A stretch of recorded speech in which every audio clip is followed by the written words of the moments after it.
లడ్డు ఏముంది అక్కడ? జిలేబీ కావాలా నీకు? జిలేబీ కోసం చూడు, అసలు అది పడే దాని తంటాలు చూడు అసలు.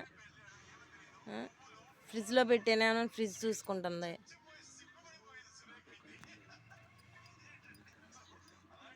దొరకలేదంట, పడుకుంది.